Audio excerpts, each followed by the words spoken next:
He's my little prince. But with such a valuable pet, aren't you afraid of losing him? Losing Bitcoin? No, it never happened before, so it's not something I worry about. Excuse me for a moment. Bitcoin, stay here, right?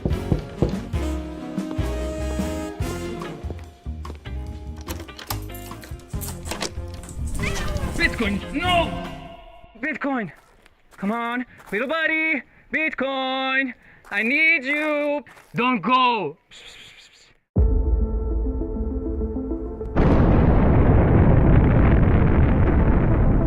In a world far away.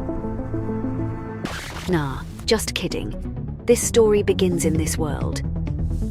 It all started in 1460 in Antwerp, when the first commodities exchange was created, but the real transformation came in 1602, when the Amsterdam Stock Exchange was founded. Considered the oldest in the world, it was the first to trade financial assets.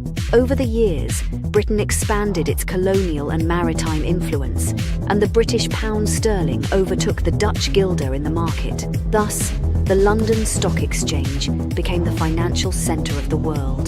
The 20th century came, and the world got into some trouble. But shortly after World War II, the Bretton Woods Agreement established the dollar as the world's primary reserve currency, and the centre of the planet moved to Wall Street. Today, we're travelling at the speed of light towards a new age, an era shaped by the consolidation of Bitcoin as the currency that will define the future of the markets.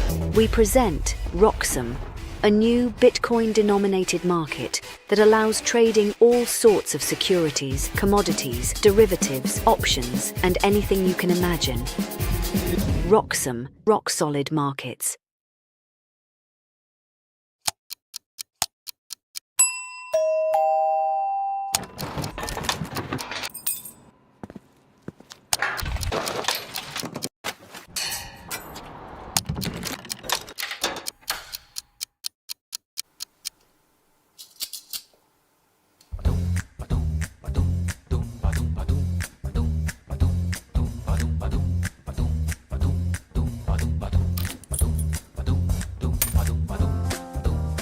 The future of capital markets runs on Bitcoin. Introducing Roxom, the first ever exchange where Bitcoiners can trade treasury stocks entirely in BTC. Get exposure to top Bitcoin holding companies like MicroStrategy and Metaplanet, priced in Bitcoin from the start. No fiat, no middlemen. This is what financial freedom looks like. Early access now live at roxom.com/treasuries. Built by Bitcoiners for Bitcoiners.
Coming up today on the Blockchain Report, Bitcoin is sitting around 112K, and it might be because Senator Cynthia Lummis dropped a new crypto bill that basically tells the SEC and CFTC to play nice and share their toys. Bloomberg's Mike McGlone says Bitcoin could crash to 10K, while Tim Draper is calling for 250, which is basically a $240,000 agreement in the world's most expensive coin toss. And a whale just woke up after 13 years to move 52 million in Bitcoin, proving even seasoned hodlers eventually need to stretch their fins. All that right now, let's go! There we go.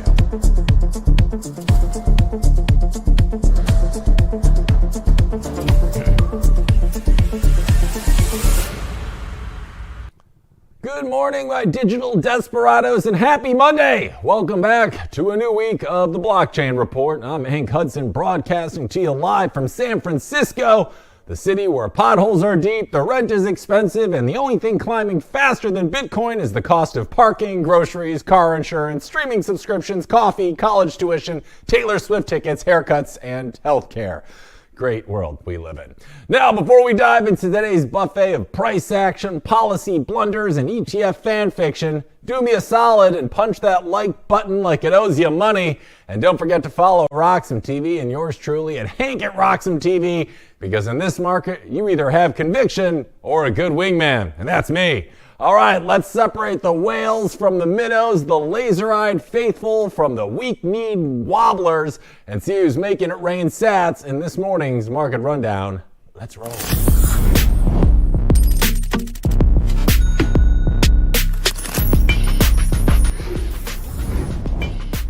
All right, this morning, Bitcoin seems to be on the ups, kind of. Right now, we're chilling right around that 112.5 arena, where it was down as low as around the 110.8s earlier in the last 24 hours, but things seem to be picking up steam.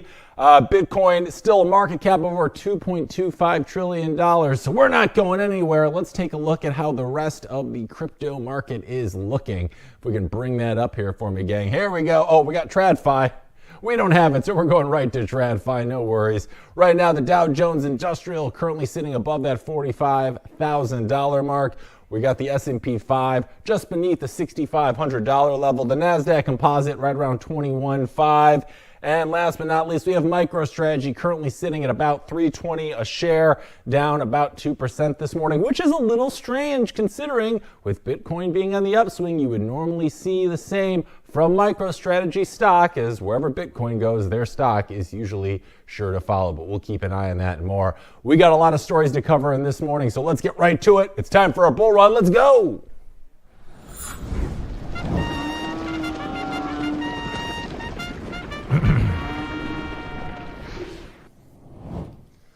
All right, welcome back to this morning's bull run. This is the part of the show where we go over the top stories of the morning so you can get a few extra hours of sleep. No news scrolling for you. We got you covered.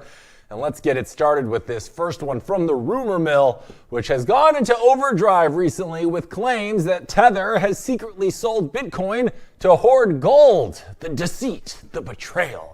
Now, the theory started when independent analyst and YouTuber Clive Thompson took a look at auditor BDO's attestations.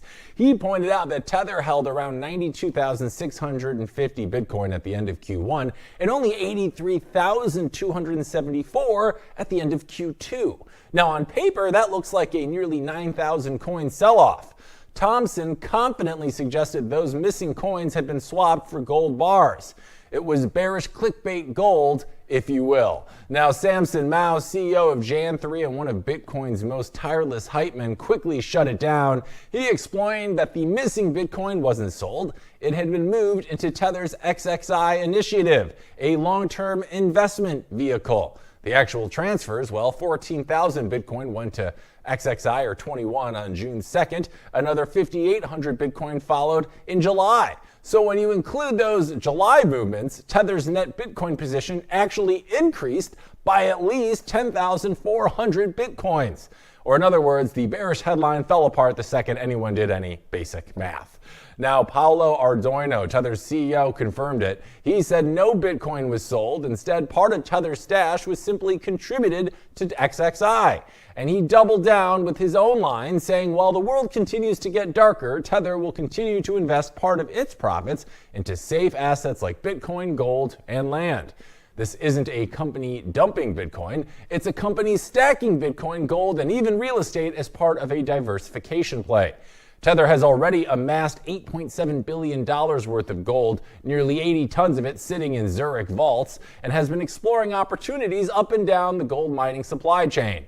And yes, they've rolled out a gold-backed token, XAUT, which recently cracked a $1.3 billion market cap and forced its way into the crypto top 100. Now, that doesn't mean they've soured on Bitcoin. DeFi researcher Tran Hung reiterated that BTC remains the core focus, while gold and land are just additional hedges. Meanwhile, critics keep trying to spin any shred of data into bearish Bitcoin narratives. Samson Mao summed it up bluntly, saying, "Seems everyone is desperate for bearish Bitcoin news these days.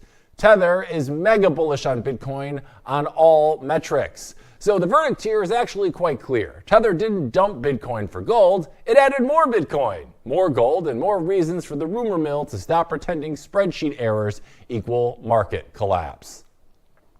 And the Senate dropped an updated crypto bill, and the message is actually pretty simple.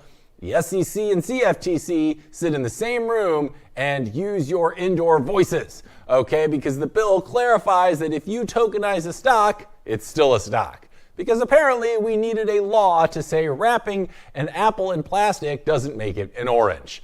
Staking, airdrops, and DPIN are excluded from securities law. NFTs also get a pass. Buying a pixelated gorilla is officially not the same as trading Apple stock, apparently. Section 101 blocks the SEC and private firms from suing existing tokens unless fraud is involved, which is Congress's way of saying, stop charging rent to everyone in crypto just because you feel like it. Then we get to the fun part. Section 701 creates a joint advisory committee between the SEC and CFTC. Section 702 forces them to resolve disputes together. So basically, regulators now have to do couples counseling before suing anyone. Section 505, the Blockchain Regulatory Certainty Act, protects developers from being treated like money transmitters just for writing code. DeFi platforms get exemptions so they aren't forced to play by centralized rules. And self-custody wallets are safe, so you can hold your own Bitcoin without Gary Gensler showing up in your kitchen. Yikes. Senator Cynthia Lummis says she wants this on Trump's desk before the end of the year, and she means it. Look at those laser eyes. And banking votes this month, well, agriculture votes in October. The full Senate could vote in November. So by Christmas, developers might finally know if they're criminals or just nerds with keyboards. Watching out for that. And for those of you not paying attention, Bitcoin climbed above 113K on Friday thanks to a jobs report so weak it basically begged the Federal Reserve to cut rates. The U.S. economy added just 22,000 jobs in August, with unemployment ticking up to 4.3%. For reference, that's the kind of number you expect to see during a hiring freeze at a lemonade stand. The Bureau of Labor Statistics breakdown didn't make it any prettier. Private employers added 38,000 jobs. Government payrolls shrank by 16,000, and manufacturing lost 12,000 of its own. That's the whole trifecta here. Businesses barely hiring, government trimming, and factories shedding workers. Wages up 0.3% on the month and 3.7% year over year. The labor force participation rate edged to 62.3%. Average weekly hours stuck at 34.2.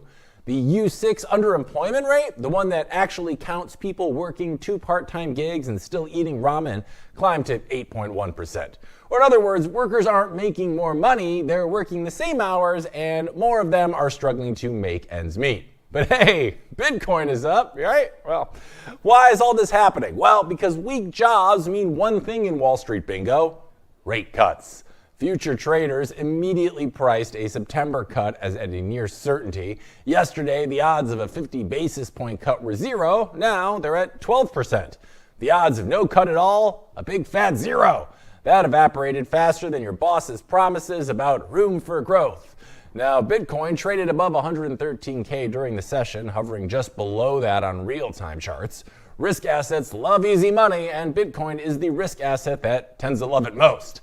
The soft jobs data capped a week of warning signs. Initial jobless claims rose by 8,000 to 237,000. ADP payroll growth cooled. Basically, all the high-frequency indicators lined up to say hiring momentum is definitely slowing down. Meanwhile, the services side of the economy is doing fine. Too fine, in fact. The ISM services PMI rose in August. New orders advanced, and the prices paid index dipped only slightly to 69.2. Or in other words, demand is holding, but inflation pressure is still sticky. There was some good news for productivity hawks. The Labor Department revised second quarter non-farm productivity up to 3.3% annualized and cut unit labor costs down to 1%. That's the kind of combo that supports disinflation at the margins. And then, of course, there's trade. The U.S. goods and services deficit widened to $78.3 billion in July. That's the biggest gap since spring. And as imports rebounded, mind you. Some of that's tariff front-loading, some of it's resilient demand. Either way, more proof the economy is slowing in weird and uneven ways. Now, all of this tees up for the Fed's September 16th to 17th meeting. If services inflation cools, labor conditions keep softening, and costs stay contained, the Fed has room to start easing rates. And crypto markets, well, are already betting on it. The bigger picture, though, is slower hiring plus sticky inflation equals a finely balanced policy debate. But for Bitcoin, it's actually a lot simpler. More dollar liquidity equals more upside. Now, at the time of the press, Bitcoin's market cap sits around 2.23 trillion, daily trading volume around 54 billion, and dominance at nearly 58% of the total $3.85 trillion crypto market. So yeah, the economy may be wobbling, employment is climbing, and trade gaps are widening, but Bitcoin, it doesn't care. Weak jobs data means cheaper money, and cheaper money means 113K Bitcoin. Because nothing says financial system like bad news for workers turning into good news for coins. We're taking a break, but when we're back, we're going to be joined by our first guest of the day. You might know him as Big Beat. We, of course, are talking about Stephen Orr from Quasar Markets to help us read the charts. So we'll be back with him and much more here on the Blockchain Report right after this. Stay tuned. Security matters. Zappo Bank, the only way to bank your Bitcoin. Apply now at zappobank.com. So, tell us about your furry friend here. What's his name? Oh, this? This is Bitcoin. Bitcoin. It's not just a cat, he's family. Quite a name, and I must say, looks quite pampered. Oh, absolutely. Bitcoin deserves nothing but the best. He's my little prince. But with such a valuable pet, aren't you afraid of losing him? Losing Bitcoin? No, it never happened before, so it's not something I worry about. Excuse me for a moment. Bitcoin, stay here, right?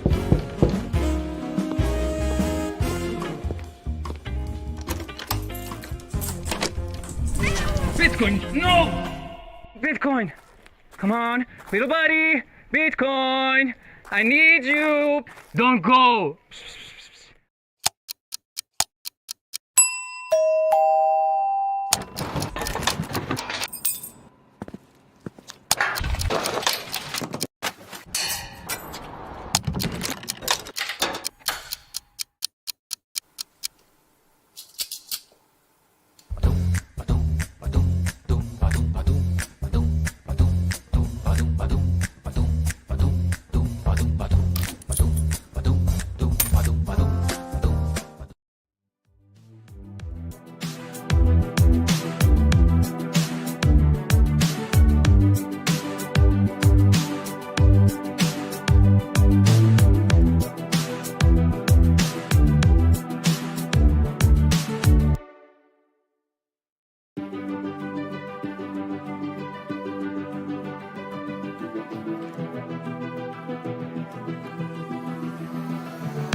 All right, and we're back. It's time for Market Check with Mr. Big Beat himself, Stephen Orr. Stephen, how are you on this fine Monday? Always a pleasure to have you on the show.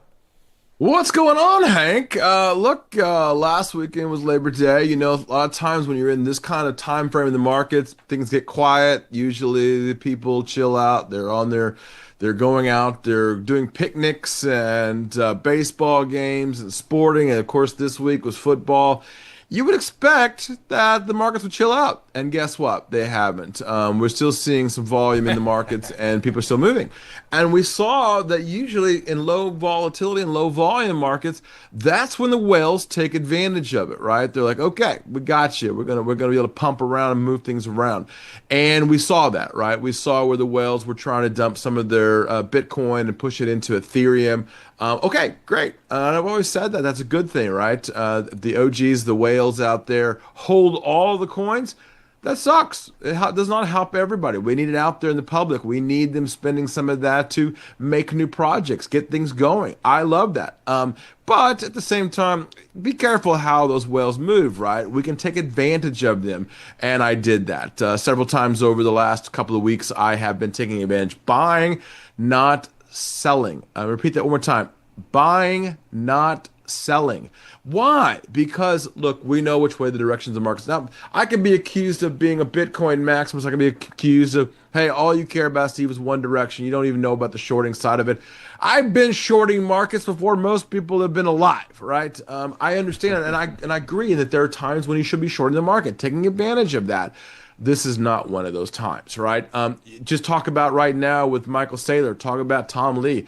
Those people were not doing that, right? They are starting new companies. They're building, they're piling up into WorldCoin and all kinds of fun things. All right, that moves the needle. But let me show you with my charts what it is exactly, the overall picture of what's happening. Hopefully you guys can see them at my charts here. I have added the daily chart for Bitcoin. All right, this is the daily chart of Bitcoin, and I've added, well, I have lots and lots of technical indicators on this thing. Here's one that you should be looking at and laying over your system on the daily chart. That's linear regression. Linear regression. You see linear regression. Look at this, almost the pig points. Boom, boom. Buy points, sell points. It's not that hard to understand. Last time we got to 123, 124,000, it was a sell. Last time we did that, it was 120. Why? Top of the linear regression on the daily chart. Back in June 22nd, what did we see? Bottom linear regression. It slipped through a couple times, but it was a buy signal. Here we are once again, bottom linear regression a few weeks ago, back there on the first a week ago, and now here we are already making that turn going back. We're not going back to 124 or 120, we're going to 128. Right? Oh. That's the difference here. That's what I'm saying to people. Look, this is why I'm buying dips. I'm not selling. This is not a seller's market. Here's a weekly chart. It's not a seller's market. Okay, so in the weekly chart, linear regression, told you. Right there it was back in April. That was a big buy down there back in April the 14th. And here we go. Yep, I get it. 124, where we were all selling, including myself. I sold some of that profit off. Now I'm taking that profit. I've been buying the last few weeks. Why? Because here they are. They're giving you the answer. Look at a monthly chart. Same situation. So if I look at a 1 hour chart, all right, I know everybody's going to say, all right, well, there you go, Big Beat. You're right, linear regression, a little bit of selling. They're absolutely right if that's your time frame. I can go back to what's very important to Wall Street and institutions is the 3 hour chart. I've talked about this on your show a couple times, where there were a couple of selling points, right? And there they are, 1, 2, 3, the buys. But we had a little trouble here. We know that at the 113 handle here. And back a few weeks ago, we talked about it at the 116 handle. And of course, that top at 124. Now that is what Wall Street loves and they've been playing with it. But now that handle, that linear regression on the 3 hour is turning north too. So go back to that daily chart. This is what I'm seeing. Yes, it's a struggle right here. I'm okay with it because why? Even your MACD is confirming it. So all of the technical indicators that I like, RSI, MACD, linear regression, all the big players are all giving you a thumbs up to the upside. So yes, there may be some more selling by the whales. We understand that. I'm okay with that. I am going north. So that's why I'm saying, Hank, it's okay to be a buyer here. I have been a buyer, and I'll tell you what, we've been winning with buying these dips. So BTFD. Love to hear it. It sounds like the winds are certainly blowing in the right direction right now, Stephen. So it begs the question, could that be in part because next week we have the Fed, they're meeting up September 16th and 17th. The whole market is betting on a rate cut. Bitcoin's at 112 right now. Do you think this rate cut could be what gives us the next liftoff, or could it be that this rate cut is already baked into the current price action? What do you think? 100%, Hank. This thing is baked in. It's like a baked potato, man. This thing is so into the market, it's not even funny. This morning on my other show, they were talked about it, 50 basis points cut. If that happens, then the whole world's falling apart. And then Bitcoin will go because we know that money will be coming out of the stock market into crypto. We already know that, right? I've talked about it on your show a couple of times. The thing that you really want to watch is the fiats, right? You want to watch the yen, you want to watch the dollar, the Dixie, and see where that is going to. If the Dixie is rising, then against the fiat, obviously Bitcoin is going to come down. But one Bitcoin is still one Bitcoin, so I don't know what that's all about. But the truth of the matter is, right now, we have to keep our eye on the Fed. I understand. But if the Fed says, we might have made a mistake, we got to go bigger than we were. We might have made a mistake because we're going to now be political and we're going to bend to the knee of the president. Okay, that's a different situation. And yeah, things are not good. And I think at that point, you're going to have to say retail will probably start to get nervous themselves and start to take zero DTEs on them. So for me, no, I don't think so. I don't like that too much. Let's go nice and steady, wins the course race. I expect 3 rate cuts here now. Obviously in November and in December. So, and you're hearing that from the Fed saying, look, all right, the 2 things we needed to watch was obviously inflation. Inflation has reared its ugly head once again. Okay, great. But it's also jobs. And we're seeing the number of jobs coming into the market is the least since, 2008? We all know what happened in '08. So I want to be careful here. We need to, the course needs to be set for longer term, right? And if that's the case, we do need some rate cuts. Why? It'll stimulate the economy, get people borrowing money, create new jobs, create new companies, create all kinds of new technology. That's what makes things good, right? We want to see that. But I'm not seeing that really. I'm seeing a nervousness in the markets all the way around. And when you do that, people turn to alternatives. But right now, what's going hot? It's gold. It's silver. Silver 41.50 now an ounce. Gold making all-time highs. Those are the kinds of things that people are going to. And if you're going digital gold, it's not Ethereum, it's not Solana, which, by the way, I do like, but it is Bitcoin for me, right? Because it has to be, you have to be careful, right, as we protect our portfolios. But my goodness, what's the difference between 116 and 112? Okay, it's 4,000 points, but at the same time, that's where I want to buy. Why? Bottom linear regression. Why? Technical indicators. Why? Maybe, and I think so, that the OGs, the whales, have slowed down their selling. So all of these things look to me as a buy opportunities. And if you thought that was bad, why would Tom Lee and Michael Saylor say no to all this? They're not. They're buying. So here's what I'm saying to everybody out there. Protect the portfolio. If you're not protecting the portfolio, that's on you, right?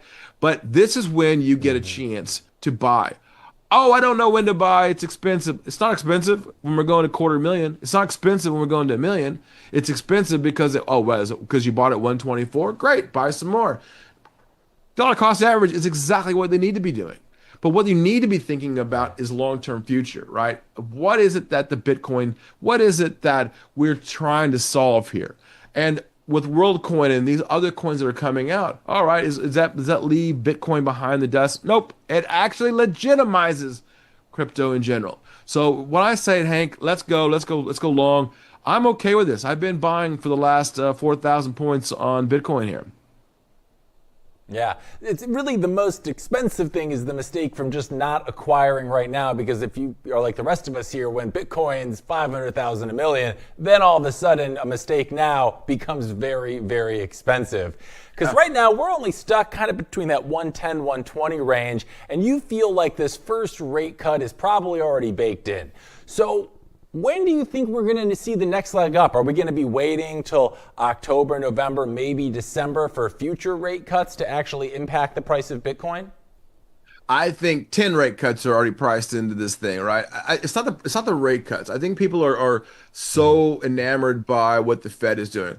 I don't know what the Fed's going to do. I don't know what they had for lunch. I don't know how they're feeling, right? I don't know.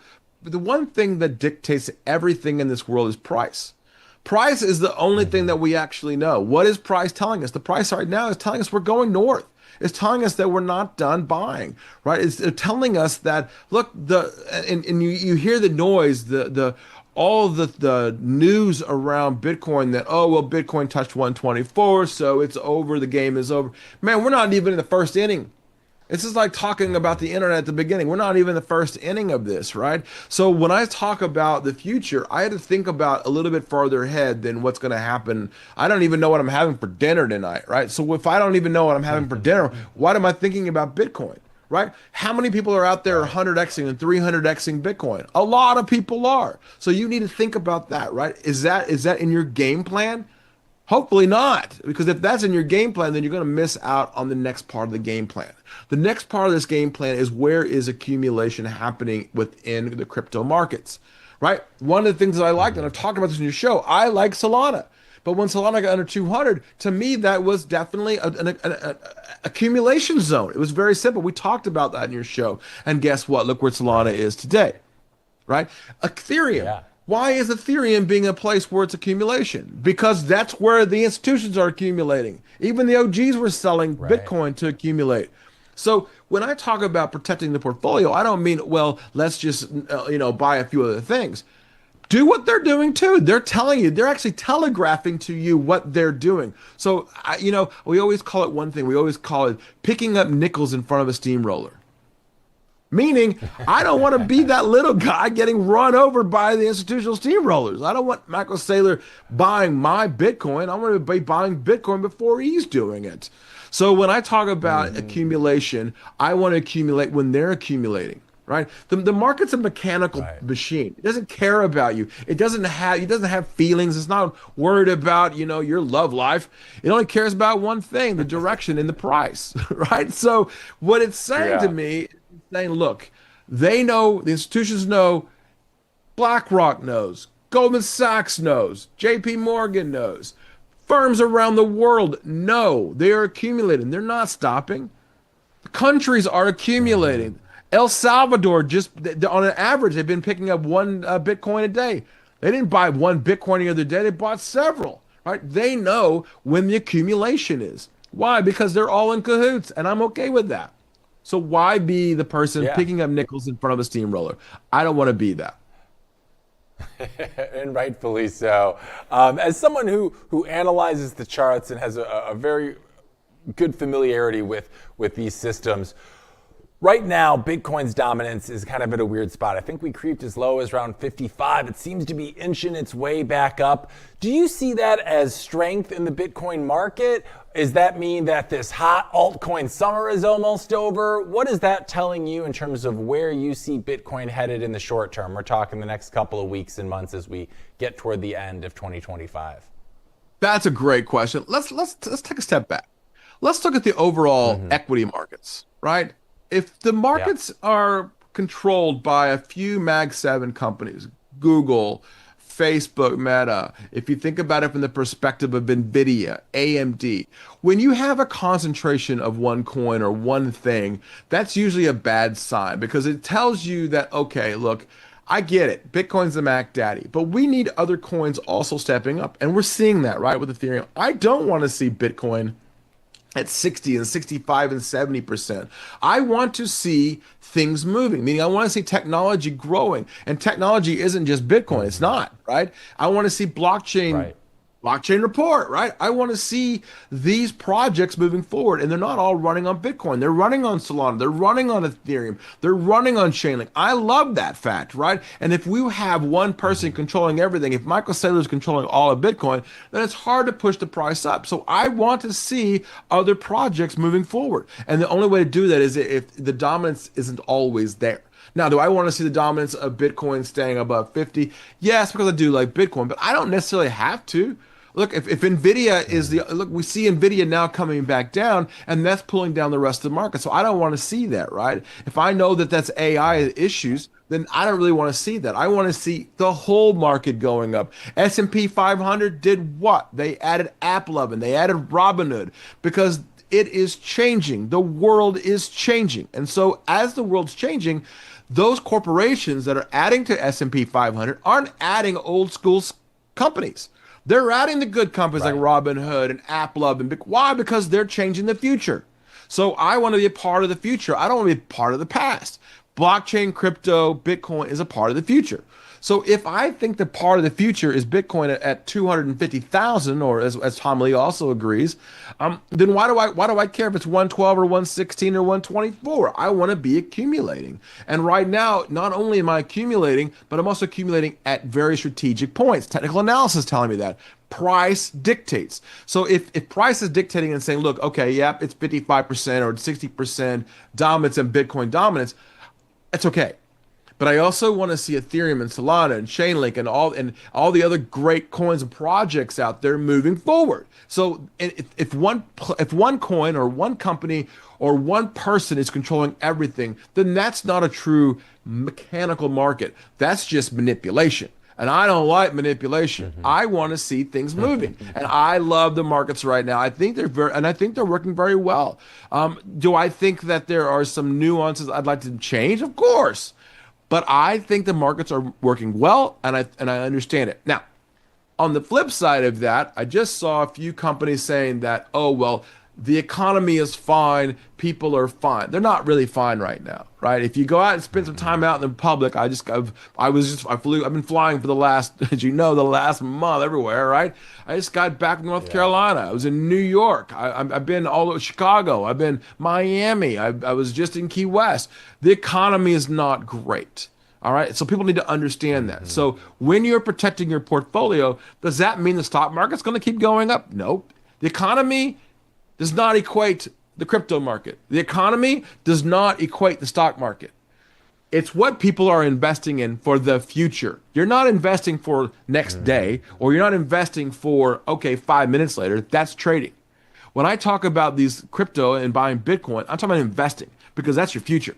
We know what the future looks like. Those of us who have visions, has 2020 vision in the future, we know it's going higher. So why do I want to do anything else but accumulate? So when I look at the economy right now, job losses, we don't know about the tariffs, it's getting even worse, and lawsuits. Why do I care? I'm investing for the future. I'm not investing for tomorrow. Now, if I'm trading, I'm not trading Bitcoin, right? Because that's the Mac Daddy, as we all say, right? So trade other things. Trade Solana when Solana gets up there, because why? They've got to spend some Solana in order to make some of these projects happen. So that's the gas, right? So great. Trade Solana. Trade Ethereum sometimes. Great. Don't be trading Bitcoin. Bitcoin's the accumulator. Bitcoin's the accumulator. Don't trade your Bitcoin. Those are the words to live by for sure. Now, Stephen, as you're watching, you have that unique ability, given your experience and breadth of knowledge in the space, to kind of look at things and kind of form the bigger picture and see where things are going. Right now, in terms of the charts, what's kind of your North Star for kind of trying to figure out where you think the market is headed? Is it ETF flows, Bitcoin dominance, M2 money supply? What are you really looking at to see where things are headed next as we make our way into Q4 here just at the end of the month? That is a great question. Let me show you my charts here. I'm going to pull up a daily chart of the dollar, the Dixie as we call it in Wall Street. Again, you can see where my lines have been. I'm going to pull up a weekly chart of the dollar. You can see my linear regression here and where my sell points were and where my buy points are. The dollar is getting weaker. You just saw where Japan's minister just resigned. You're seeing problems in France. You're seeing problems everywhere. And people are dumping dollars. I can also show you the oil market too. Why am I talking about oil when we're talking about Bitcoin? Well, guess what? Institutions are trading oil. Institutions institutions are trading buying Bitcoin. They have to pull money from somewhere, right? They got to pull up from the money markets. They got to pull up from somewhere. And one of those points that they're pulling from is a dollar. So as the dollar gets weaker, that also helps Bitcoin as well. When dollar gets stronger, Bitcoin gets a little bit weaker against the dollar, right? So let's pull up something here a little bit different that probably a lot of people aren't expecting me to say, and that's the silver market here. Why am I saying the silver market? Here's a monthly chart of silver. I'm gonna go back to 2011 and 12, right? We all know what happened back then. Markets were going crazy in 08 and 11. Here we go again, right? This truth. I've said $43. So we know that retail is buying silver hand over fist. We know that institutions and countries are buying gold. So if they're buying gold and those alternatives, right, they're not buying equities. They're buying Bitcoin. They're buying gold. They're using what? Their dollars, their fiats in order to do it. So they're dumping their fiat, their dollar, to buy metals. And that's what I'm saying. If you look at the dollar versus silver, you'll see exactly what's happening. Right? You know the price is going up. This is what's happened. Silver versus the dollar. So the dollar weakens, metals go up. So if I were to pull that right back, and I'm going to do it with oil. Here's an oil market. I'm going to pull up a weekly chart of oil USO. This is what I'm saying. I'm going to pull up another one. I would pull up here is oil in general, right? I'm going to pull up oil futures, crude oil futures here. Look at that, 62.29 a barrel. Now, I'm just going to go back to 2022. There it is, June. Right? 2-3 years ago, we've gone a straight line down. Oil. If the economy is doing well, oil prices go up. Okay, well, big beat. Okay, we know that Saudi Arabia and OPEC are dumping more oil. That's right, because they're running out of oil. So if money, these institutions are buying up oil because they got to have gas, right? Lipstick, plastics are being made out of oil, then the economy is doing well. So the economy, as I've told you, is not doing well over the last 2 or 3 years. This is not a Trump thing or a Biden thing. This is an overall thing, right? Economies are figuring out that, look, France even said it. Their debt's way out of control. Japan, they can't get their debt under control. I think it's like 250% of the GDP. So the prime minister resigns. They got 5 people looking to be prime minister of Japan. They can't figure it out, right? And I love Japan. Everybody knows that. But you're seeing oil falling. You're seeing these things. So that's why money is still moving into crypto and it's moving into metals. So it's pretty obvious what's happening. You know where the money's going. I keep saying, all right, well, if people are pulling their money out, where are they putting it into? Are they putting it into the 10-year? I don't think so. So when I look at the dollar, look at that thing. It's just falling apart. So while I think there might be a buying opportunity here for a longer term, I'll pull up a daily chart here. We might be seeing a little bit of buying here in the Dixie, but I'm not seeing it yet. I'm just really not strongly considering it right now. Here you go. There's a dollar yen, right? We're just weak. You look at it from the perspective of not too long ago, back in January, the dollar versus the yen was at 157. So you would think that, hey, we would be getting back to that. Well, we're trying, not quite there. So what does it go to? It goes into Bitcoin. There it is. So that's what I mean. It's not just big beats saying that we're buying Bitcoin. It's technical factors. It's news. It's institutional buying. It's literally the world falling apart and the world. So it's arrogant of us as Americans to say, hey, we're the only ones that are part of this whole world. We're not. We're a very small part of it, right? There's other countries that are involved. El Salvador is a very big part of this, or they're buying, right? Whales are not just all living in the United States. That's arrogant of us to say that. It's a worldwide picture. So as dollar money coming out of the Dixie, it's going somewhere. And part of that big money is going into Bitcoin. That's the whole key. It's not just one thing. It's several factors making Bitcoin popular. Yeah, absolutely. And in today's global economy, you need to be able to look at all of these factors, not just the charts, but sentiment and how that relates to different parts of the world. And your platform, Quasar Markets, allows investors to do just that. So can you just give us a quick rundown, Stephen, of how Quasar Markets prepares little minnow traders like myself to actually compete with the big boys out there, because you guys do offer this full 360 view? I'll show you. This is our website, Quasar Markets. Thanks for asking. I'll log in. A lot of people want to see what my charts look like, so I'll log in. But as you pull it up, right, you can see, and I know everybody wants to see my charts, but you can see here, I've got it all the way ready to go. I've got my AI ready to go. And then some of the databases that I'm looking at news, right? I'm looking at what's going on in Twitter. So if I were to ask the questions, what's going on in Bitcoin?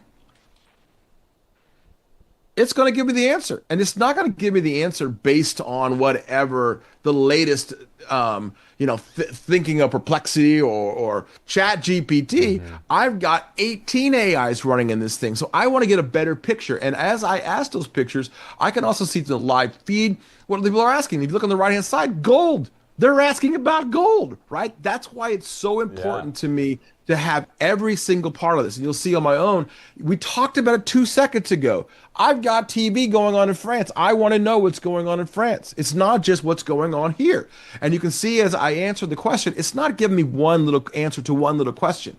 I want to know, why are people doing it? What are people buying? Why are they doing it? There you go, right?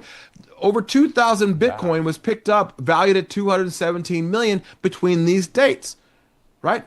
We're seeing the actual answers. I want to know the actual answers. I don't want to know what Possibility or Wikipedia is saying, or I want to know institutional knowledge. So I put institutional data inside this system.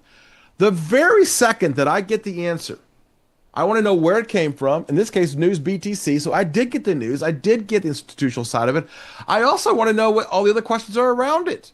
So how many Bitcoin did strategy buy? Completely. I don't want to just know a news article. I want to know what their strategy is too. Why? Because I want to be able to emulate that. That's institutional. That's what I wanted to do here, and I did that, right? And I've asked questions about South Korea and gold trade anticipation. You can see right here what I've asked in the past. Or how does Trump's tariffs impact gold prices? All of a sudden, it's not one answer to one question. I'm giving you a better answer to a better question, to questions you didn't even know to ask, and giving it to you at an institutional level or giving it to a retail level, and doing it in a way that you understand it. We've also added like 4 different AIs just around that alone, so you'll be able to understand it. It's also layered. There's like 17 layers of AI on top of AI on top of AI. Why? Well, that's just too much AI. I don't understand it. That's the Quasar magic, right? That's why I have an advantage, and I want to keep that. Right. So now I want to know how much did the BRICS leaders virtual meeting, did that accumulate any Bitcoin? All of a sudden, I've now got better answers to better questions. So I appreciate you asking that question about Quasar. Oh, of course. It's really supercharging the abilities of traders everywhere to get the right information they need at a moment's notice so they can make the most informed decisions, for their own monetary and financial purposes. So it's a great tool out there, and we're happy to share it with the world. And we're super happy that you have been kind enough to share your wisdom, insight, and expertise with us this morning, Stephen. It is always a pleasure. Before we let you go today, real quick, if people wanted to learn more about you or Quasar Markets, what's the best place for me to send them? Yeah, you know what? There's a couple things. It's quasarmarkets.com. You saw that. And then, of course, I have my own site. I'm about to release it to the whole public, and I'll pull it up for everybody so you can see that too. It's qmbigbeat.com. Look, you can see everything about me up here on the website. You can connect with me on LinkedIn. I expect everybody to do that as well. You'll see some videos coming out soon. My rules of trading are up there. My background, who I am. As I always say, the pedigree. So many people are in these markets that they're super knowledgeable. They've only been in 3 months or 6 months or a year. They're not super knowledgeable. This is my background, who I am, my psychology of how I've been doing things for over 34 years. A little bit about all the awards that we've won. I've won decades of awards. I mean, my walls are filled with awards to me, but I did it to do one thing, to make sure that everybody out there has access to the same data. It's not fair that some of these big companies out there have all this data. I wanted to bring it to the whole world, helping you filter all that noise out so that you as a trader will have a much better, clearer picture of the markets. We love that, and we appreciate you, your tools, and your time, Stephen, and we can't wait to have you back on the show real soon, my friend. Thanks so much for joining us this morning. It's always a pleasure. Thanks, Hank. Big fan, dude. Bye-bye. Cheers. Yeah, enjoy your week. All right, we're taking a break, but when we're back, we got more of today's top stories and our next big guest that'll be joining us live here on the Blockchain Report. So stay tuned. All of that and more coming back at you right after this.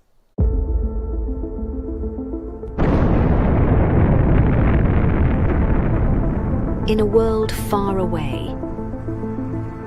Nah, just kidding. This story begins in this world. It all started in 1460 in Antwerp, when the first commodities exchange was created, but the real transformation came in 1602, when the Amsterdam Stock Exchange was founded. Considered the oldest in the world, it was the first to trade financial assets.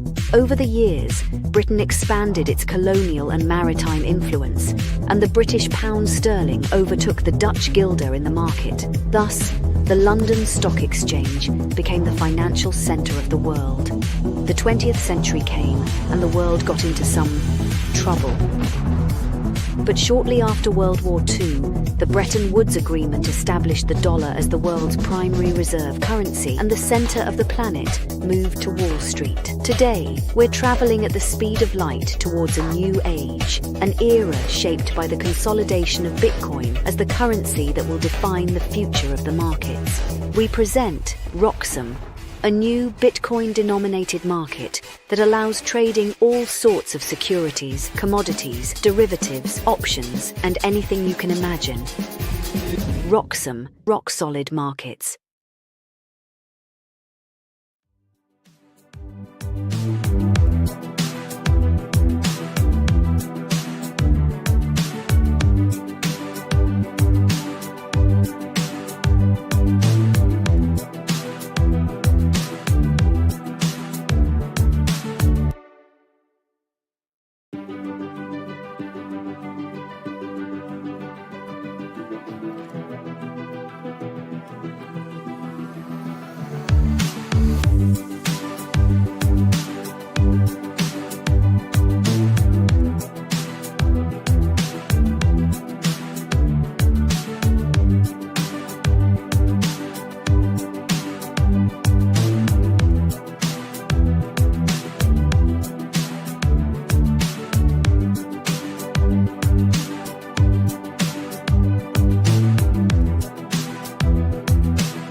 Markets runs on Bitcoin. Introducing Roxom, the first ever exchange where Bitcoiners can trade treasury stocks entirely in BTC. Get exposure to top Bitcoin holding companies like MicroStrategy and Metaplanet, priced in Bitcoin from the start. No fiat, no middlemen. This is what financial freedom looks like. Early access now live at roxom.com/treasuries. Built by Bitcoiners for Bitcoiners.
All right, welcome back. It's time for the deep dive portion of today's show, and we've got not one, but two guests for you today, and these are the guys who know exactly where all that Bitcoin is hiding.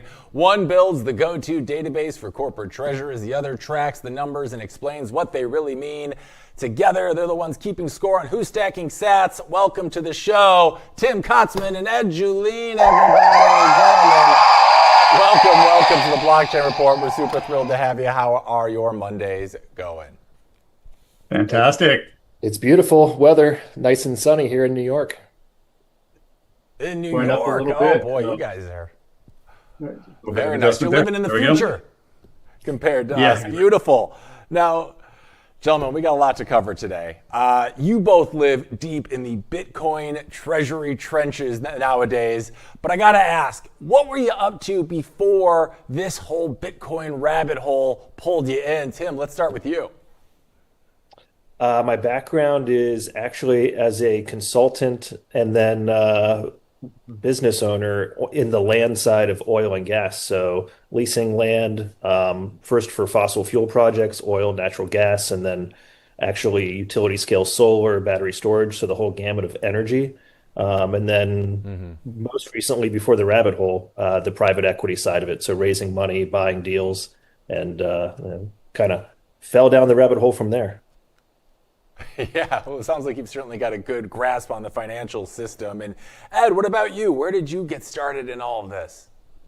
Yeah, I always been on the early adopter side of things. Bought my first Bitcoin in 2011, sold it in 12, then was gambling from there until about 2015 when I finally got it. And then 2019, thought, okay, I've got enough. I can just do entrepreneurial stuff, which I failed miserably at. Found a way to get a job in the Bitcoin industry with the Bitcoin conference. From there, went to Mara and then to strategy for about 9 months. And Tim and I were in touch through all that with his involvement with True North, and found some opportunities to expand outside of strategy. And Tim and I partnered to put together we're not sure what to call it yet. It's either Bitcoin Treasuries Media, Bitcoin Treasuries Advisory, but it's helping people understand this Bitcoin treasury space. Amazing. And that's something people are going to need more and more as this Bitcoin treasury strategy becomes more and more popular. We're seeing it every day. Before we get into that, though, gentlemen, we have all these amazing people in the space on our show, much like you two gentlemen. I'd love to know, what was that first Bitcoin moment like for each of you? Was it you got it right away, or did it take you kind of smacking your head against the counter a couple times for it to really galvanize in your mind like it does for a lot of us? How did that work for you, Tim? Yeah, I think it was a little bit of both. I feel like I kind of got it right away, but I also read all the other papers out there and bought $5 of everything on Coinbase and then decided I need to just focus on Bitcoin. Maybe everything else is great, maybe it's not, but we'll leave that till later. So that's the short version. Yeah. And after 14 years, I don't really remember. I say this all the time that we should have all been keeping, journals and seeing what our thoughts were. But, like I said, at the beginning, it was just this other speculative thing to put money into. The first time I opened up my Coinbase app, when I was in Milan, and it had like 20x from the last time I looked at it. And so you get the addiction on the speculation part. But then I was living in Amsterdam in 2017, 18, and there seemed to be like a Bitcoin crypto ICO meetup every night. And so it was just a full immersion into it. There's a really strong group in the Bitcoin world here in Atlanta. And so we've really kind of coalesced around this Bitcoin mission. And so that's kind of where I am today. But I try to remember back and say, well, what was I thinking in 2017 when I met Craig Wright? And your mind changes in this space so often, it's hard to keep up. Yeah, and you have to have an open mind with all of the new developments it seems like we're hearing all the time in the Bitcoin space, including your partnership here. Can you guys kind of go in a little to like, how did this Bitcoin Treasuries Media, or whatever you decide you want to call it, like come to be? What was the impetus behind it? How did it start? We'd love to hear that origin story. Me too. Go ahead, Ed. Yeah, me too. Go ahead. Tim, since he was a small child, had been thinking of different ways to do a podcast, and uh, yeah, I mean, you got to be extremely flexible in this space. It's like a one-year business plan just doesn't exist. You got to be ready to see what's coming down the pipeline and how you're going to adapt to it. But Tim started a podcast, put on the orange tie, was getting great guests, and was just in the right place at the right time. The timing was perfect.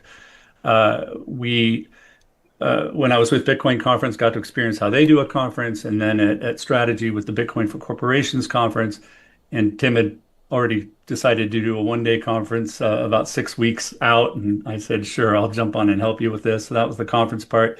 But I mean, I think what's going to be one of the more critical parts of this is what we're doing in an advisory, in the sense that Tim and I both have names that are known in this space. We kind of know what's going on. We know who all the players are. We both have pretty good Rolodexes. And for our Gen Z listeners out there, the Rolodex was a thing you would keep on your desk with all the business cards. And I'm not going to stop using that word. It's called a Rolodex. And so this advisory part is we get inbound every day. We need an investment bank, we need a lawyer, we need a whatever. And so we're going to find ways to connect people with trusted partners, with people that we know are on the up and up, so that we could do our best here to be a small part of avoiding, an FTX or Celsius or something like that in this next downturn. I like that. I like that. So trying to avoid those gigantic implosions that we've seen in the space numerous times. Love that. We need those out there. So Ed, as you said, you were at Mara and Strategy. They're I think, number 1 and 2 of like the corporate Bitcoin holders in the game. But you said you were only at Strategy for about 9 months. Was that because you knew at that point, you saw what Strategy was doing and you were ready to then jump ship to do your own thing? Or what exactly happened there? I assume that was part of your road to where you are now? Yeah, pretty much. I was hired to help them with their conference. And, they've gone under quite an evolution in the last year or year and a half, as far as what it means to be a Bitcoin Treasury company, what it means to be a Bitcoin company. And so, why I've participated in many different areas of Bitcoin. And so by being at that company, you're a little constrained in what you can talk about because it's SEC regulated. It's a public company.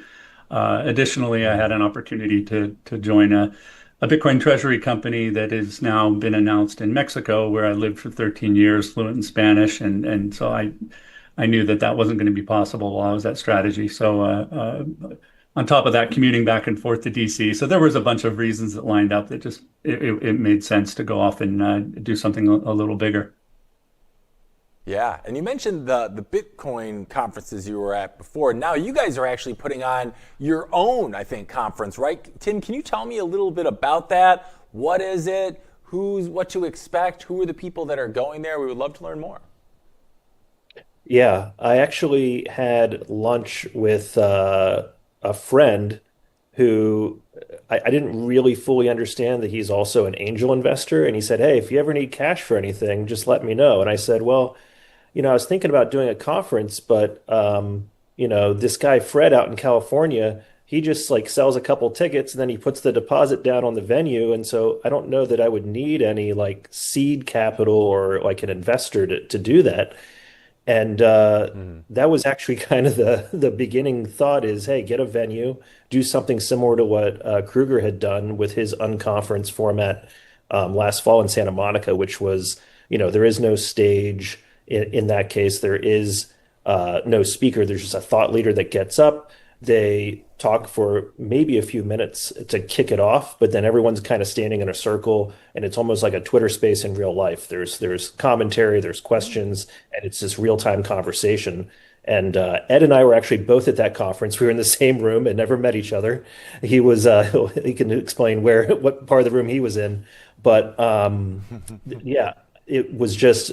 I had several people say that was the best conference I've ever been to in my professional career. And these are guys that have been around for 20, 30 years in the corporate world. So the idea at first was to do a similar concept. And then when we incorporated some elements such as say we're kicking it off with a keynote and a live stream, we thought, okay, well, we do kind of technically need a stage, but we're still going to keep that ethos of a town hall. I think it's a great kind of way to describe it that Ed came up with, to have people give a few minutes of their thoughts on it, but then immediately go out to the audience for Q&A, for commentary, and have a nice dialogue and back and forth and debate about a lot of the hot topics right now, including MNAV. I love that. It sounds kind of almost like a mastermind for Bitcoiners and Bitcoin Treasury people, rather than just like another boring conference, which is such a great angle. And who is attending this? Are this other business owners and business leaders that are maybe interested in kicking the bucket around their own Bitcoin Treasury, or who is this really meant for? Yeah, we're capped at 350 for the conference. That's a fire marshal thing. There'll be 350 people in person. We need to get more discourse, right? We need to be talking about these things. And as Tim mentioned, there's a little bit of panel and presentation fatigue out there. And so this is going to be something that's a lot more interactive, a lot more about talking about these issues. So the 350 in person, you'll want to be in the room to say you were there when it happened, but also about 100,000 online through the different live stream channels, which hopefully Roxom as well, that'll be rebroadcasting this.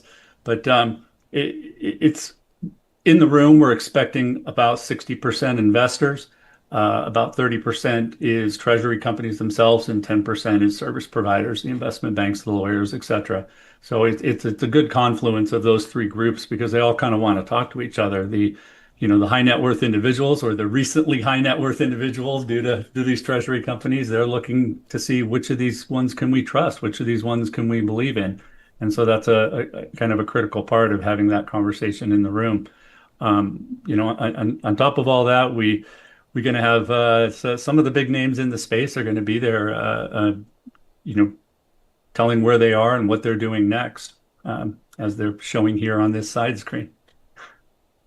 Very cool. So it sounds like you're just serving a lot of orange Kool-Aid to people that were maybe interested in the orange Kool-Aid already, which is a great place to get more people on board and help them feel more educated and informed before they make a Bitcoin treasury strategy play of their own. What are a lot of the questions that you guys are finding you're getting from people who are looking into adopting their own Bitcoin treasury strategy that haven't already? I think that the questions that we receive are they're far-reaching, but each jurisdiction, each country has got their own little twist, their own little angle on how this could be done. Saylor has written the book on how to do it in the U.S., and everybody is trying to follow that as far as behind as they are. But then when you start to look at a Mexico or a Thailand or a UK, there's always little angles to it that need to be addressed. Everybody wants to do it like strategy, but they're a long way off from doing that. So in the short term, it's custody, it's proof of reserves, it's legal ramifications. It's all these different parts of putting together a whole new way of doing business. Metrics, of course, is the big one. They try to measure these companies using old Wall Street nomenclature, old Wall Street metrics, and they just don't apply. And so how do you go to an investor base, especially a non-Bitcoin savvy investor base, and say, hey, here's my business, here's what I want to do. And it's just a blank stare, because they want to hear the metrics that they've been using for the last 50 years. Right. And Tim, as you're in these meetings with other business leaders who are maybe looking to run Saylor's playbook, you and I both know not everybody is Saylor, right? You have a visionary leader. He's been doing it for 5 years. Their cost basis is pretty low. What do you tell inspired leaders who are looking to run this playbook, but you can't run the same playbook if you don't necessarily come from that same team? Is that doable, or are you giving them alternative ways to start their own strategies, or their own Bitcoin strategies that maybe they have their own playbook that differs a little from Michael's? How do you go about negotiating that with people who are interested? Yeah, I think the first point is when you look at BitcoinTreasuries.net and you see 180 some companies that are Bitcoin treasury companies, those are not necessarily levered or doing the strategy playbook. They just are like a Tesla or a GameStop that have Bitcoin on their balance sheet. And some companies that you've never heard of that they may have even forgotten that they have Bitcoin on the balance sheet. So there's only a couple dozen companies that are really trying to do this 2x levered, if you want to call it that, sort of leverage Bitcoin equity, MicroStrategy playbook sort of plan. And the communication, the transparency, and getting up to speed on digital distribution, digital media, those are a lot of the conversations. I mean, I would tell everyone, and I have, whether I'm advising them or not, like your earnings call should be the way that Strategy and Semler have done it. It should be video and audio, not just audio, on X and YouTube, so that you can, right? Everybody can see your face. You should have Q&A. Yeah. You should take it to that level. There's no reason not to. That's going to become the Bitcoin standard, because, you know, calling it the gold standard probably doesn't make sense. But between transparency and then the communication, which is certainly written, it's all of the media. It's actually creating that conversation. I think that's important, and there's a fine line between having it be so professional and stuffy that no one's going to listen to it or read about it, and being a little too TikTok-y, where you know you might be losing credibility with some folks. So I think it's we're birthing a new industry, and there are no hard and fast rules. And then the third aspect is, like, you could just have Bitcoin on your balance sheet, or you could actually create Bitcoin yield with that. You could make it productive. You could have a product or service, and in addition to that, have the Bitcoin actually do something. Is that a good idea? Is it not? You have people on both sides of that conversation. So a lot to talk about. And I firmly believe that 6 months from now, we'll see companies doing things that we don't see anyone doing right now. And it'll really redefine what a Bitcoin treasury company is. Yeah, just to add on to that, it's been really interesting to me the last year to try to say who is a Bitcoiner, what is a Bitcoiner, and what is a Bitcoin company. For example, who's the biggest Bitcoin company? Well, is it Strategy because they have the most Bitcoin on the balance sheet, or is it Tesla because they're the biggest company with Bitcoin on the balance sheet? Who is a Bitcoiner? If somebody just says, all I care about is the treasury aspects, or all I care about is the art aspects, then, does that make them not a Bitcoiner because they're not interested in the freedom money side of it, et cetera? The little story I always tell is, if Saylor had said we're going to be a diamond treasury company, would all the employees have to then wear diamonds all the time and learn how to grade diamonds? No, probably not. So how does that make you a Bitcoin company or not? You even talk to people, I won't name any companies, but you talk to people at some of these companies that you consider like crypto companies or Bitcoin companies, and they're like, yeah, I don't even own any crypto. And you're like, well, I guess not. I mean, if you worked at Waste Management, do you have to get excited about trash pickup? Or if you worked at the Boy Scouts of America, is it okay to hate kids? It's like it's a company at the end of the day, and how they manage their treasuries seems to be independent.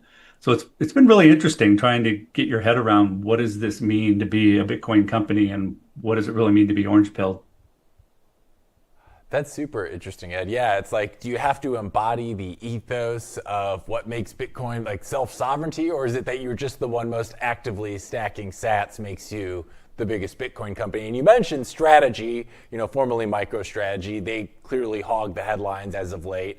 And Victor, can we bring up the Bitcoin Treasuries website really quick? So, gentlemen, I want to take a look at this. You know this website, bitcointreasuries.net, the one with the list. And as two people who are very deep in the space, are there any underrated players out there that you feel like are maybe flying under the radar that maybe embody this ethos of a true Bitcoin treasury company? I mean, Strategy's got the most. There's Mara, but we have a lot of players available. Are we able to bring up the Treasury's website? Yep. Oh, there we go. It's loading. There it is. Okay, great. So of our big leaderboard here, guys, is there anybody that the two of you are kind of looking at and you're like, I like the playbook that they're running right now, or maybe someone we should be keeping an eye out for out there? Yeah, well, first I'll put in a shameless plug, but Arcadia, the one that I've joined in Mexico, does have an underlying Bitcoin business. It's an 8-year-old exchange in Mexico, and so there's this Bitcoin business underneath it that's positive cash flow, that's generating profits. that seems to me to be something that we should be looking for is not only an underlying business that is Bitcoin related, but that is generating profits. I do have a lot of concern for the ones that don't have an underlying business at all, right? It's just a question. It then becomes kind of like a REIT or something where it's just a financial instrument. Is it doable? Is it going to work? Yeah, probably, but I think strategy has proven, Mara, Semler, that if you don't have that underlying business generating profits when times get tough, where are you going to get the cash to pay the previous investors? It's a good question. But I mean, I have some favorites on here. A lot of these, at least 30 of these, are going to be at our conference. So I am not going to put my foot in my mouth and choose one. But maybe Tim will. Yeah, I mean, again, I think don't worry, Ed. I'll put my foot in my mouth. I think the difference, again, going back to leveraged versus not leveraged, and I remember my first Bitcoin conference was Miami 2021. Jack Dorsey on stage. He said, "Look," he basically said, "Bitcoin's what I'm going to do with the rest of my life." And so I think Block really embodies a lot of really cool projects, but they're not really a leveraged Bitcoin. They just kind of have some Bitcoin on the balance sheet. So shout out to Jack. There's a couple of Jacks running around here, but yeah, Jack Dorsey in particular.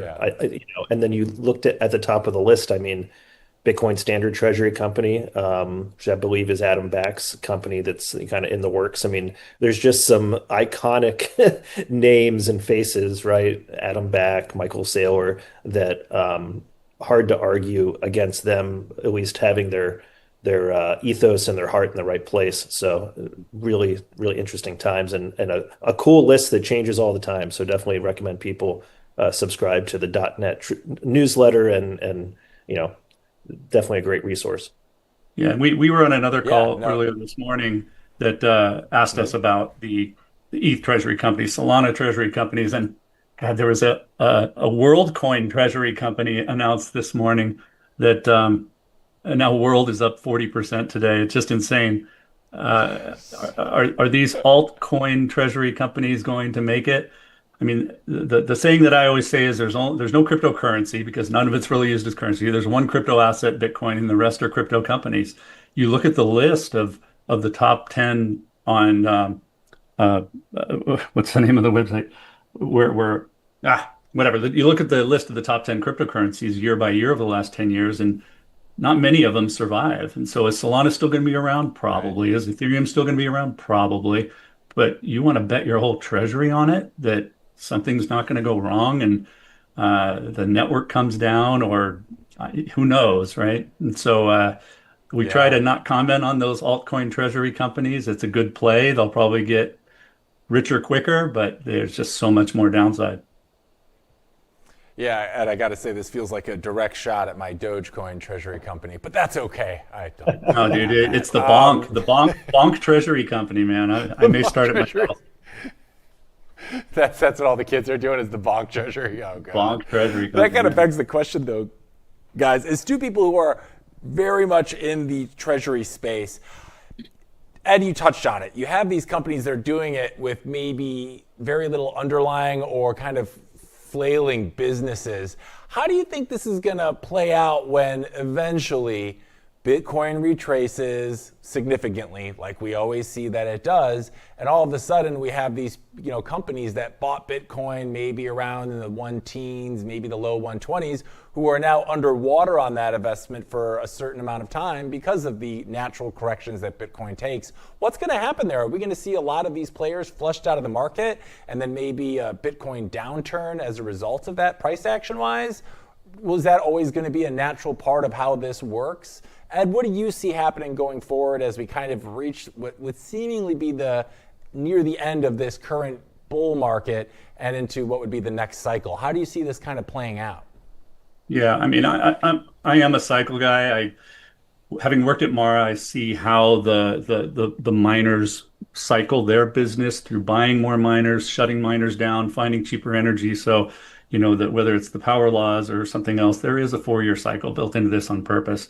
How much of a correction we'll see next year, I'm not going to make any bets. But if you're following the Saylor playbook, then you should be planning your debt based on those cycles and having at least 4, if not 5 years built into that debt, so that as long as the price is not lower 5 years later than the current date, you're never going to get called on that Bitcoin. Now, are they all doing that? It doesn't look like it. It looks like there's some that are taking 1-year debt instruments that are in some cases predatory, and you're just looking at it saying, well, wait a minute, how are you going to pay this debt off next year? Oh, we'll just raise more debt. So is somebody going to screw it up by planning their debt incorrectly? Is somebody going to do self-custody or lose their keys? Probably. And that one smelly shirt is going to make the whole closet smell for a while. And that could be a cause for some, panic selling, some runs on the market or whatever. But in the long run, as Bitcoin will persevere, we all know it will, these treasury companies are going to just get more and more powerful, for lack of a better word. So it's not something that, I mean, I've been trying to time the market for 14 years and I fail every time. You got to buy and hold and go against what your feed tells you and just bear down. You want to add on to that, Tim? Do you share that sentiment? Yeah.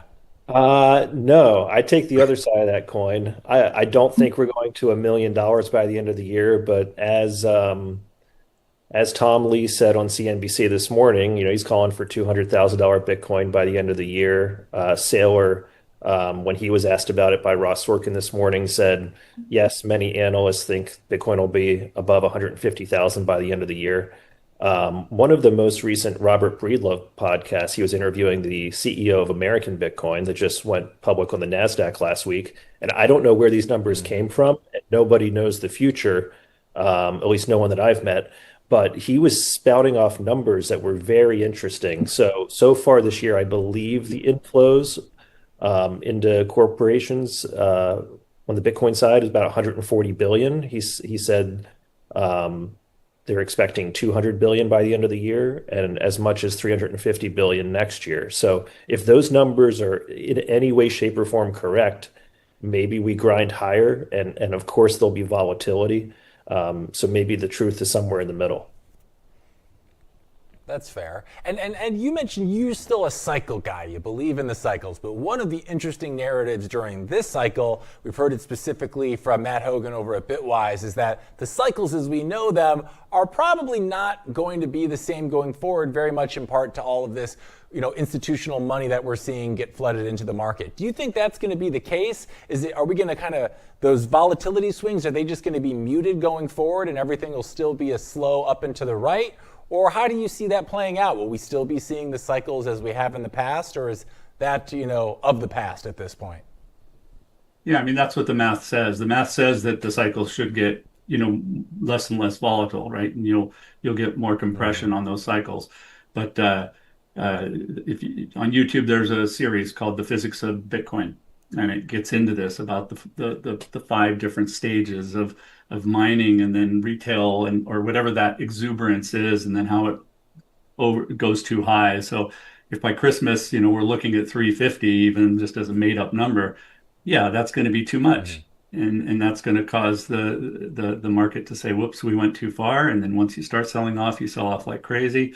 That's my story. I'm sticking to it for now. If I'm wrong, then I'll never be on another one of these shows again. But if I'm right, I'll regret not having written the book on this. I mean, I have kind of written a long paper, which isn't really turning into a good book yet, but it's, Bitcoin was discovered, not invented, discovered. It's sound money. It's perfect code. It's perfect math. It's the way to do money.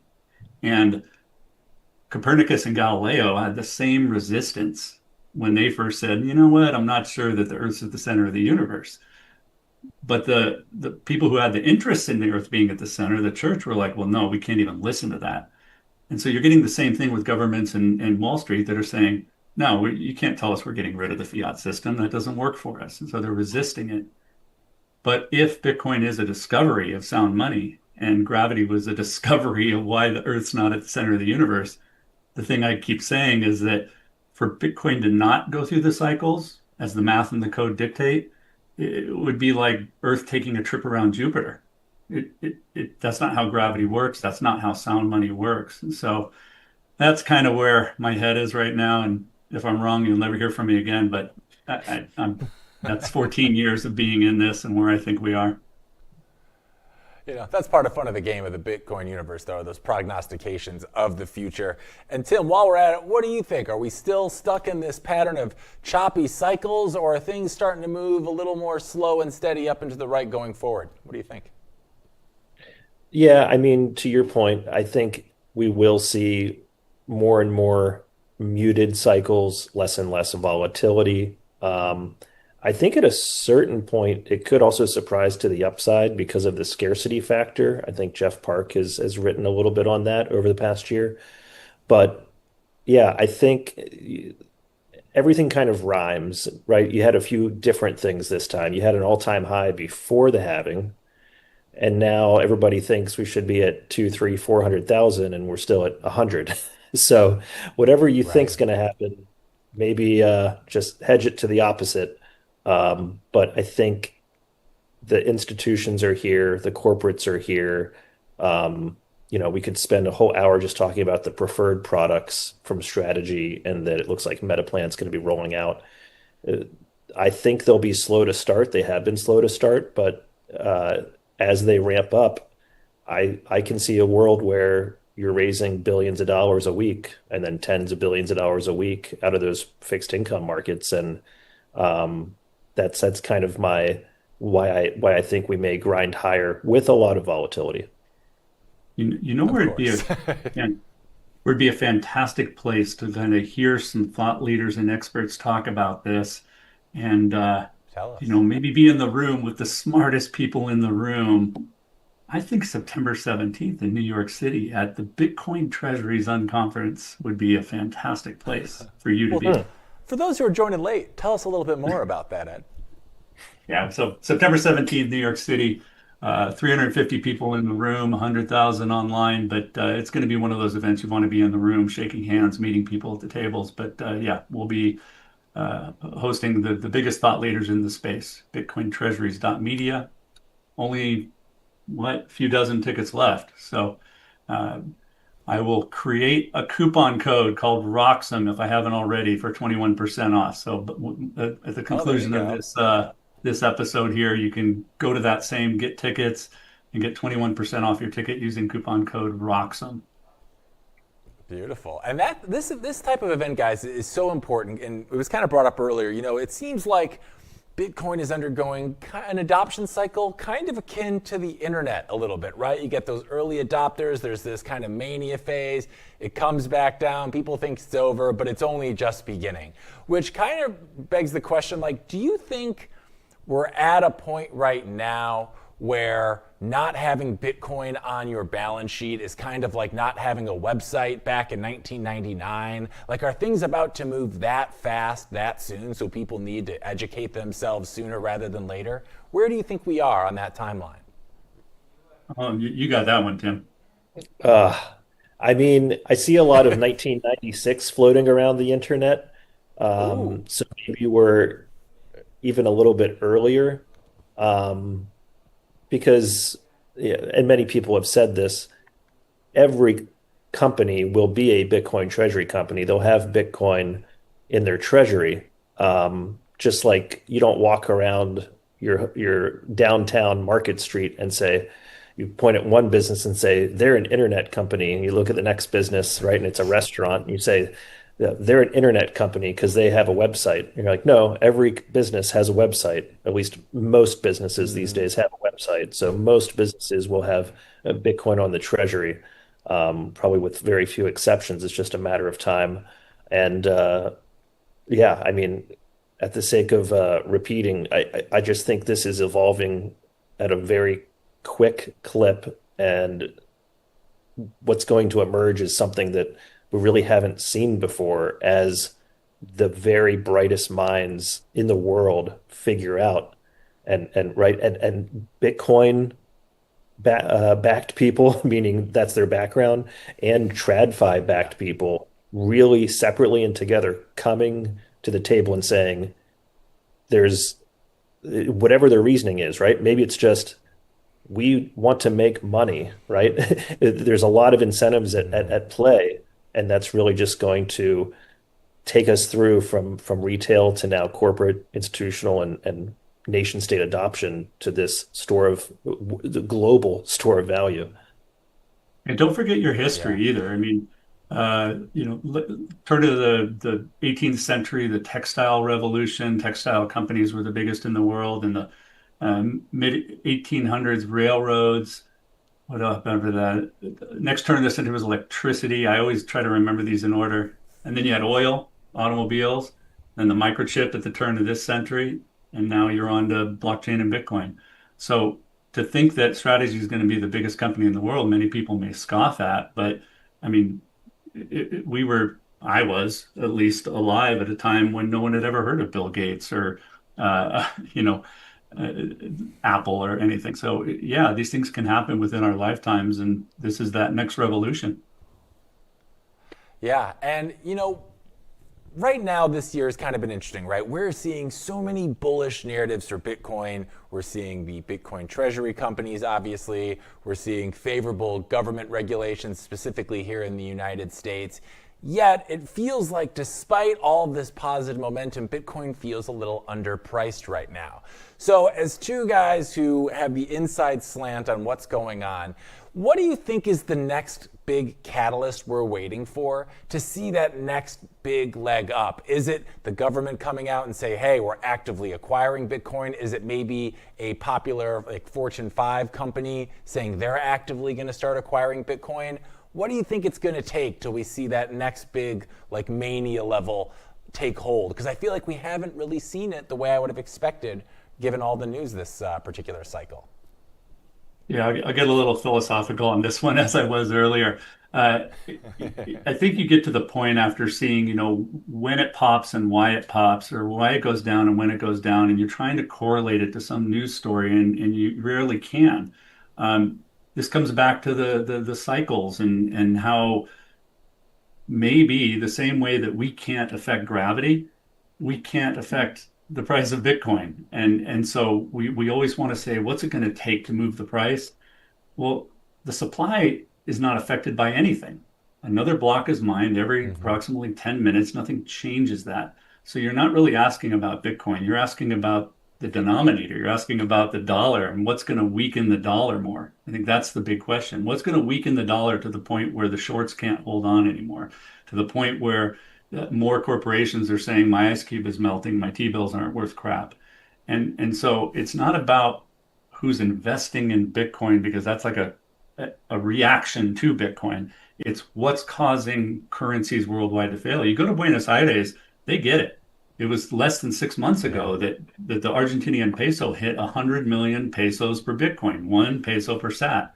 And now it's at 125 million. And so if you're in Buenos Aires, this isn't anything to even think about. It just makes sense.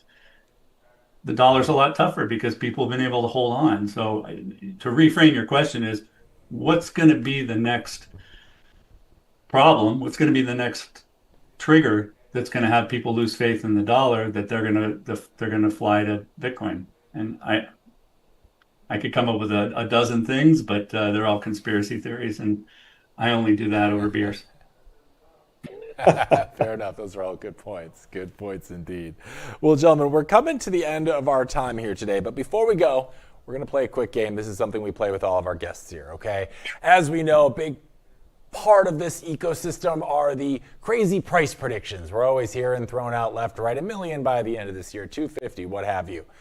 We've been taking the end of year predictions. This is all for fun, not financial advice, of all of our guests. Whoever wins, I'm going to send a Roxom Patagonia vest to at the end of the year. We have a leaderboard. I don't know if it's physically ready to put up on air yet, but it's got some nice names up there, and we want to add the two of you to that list. So right now, we're at about 112 per Bitcoin.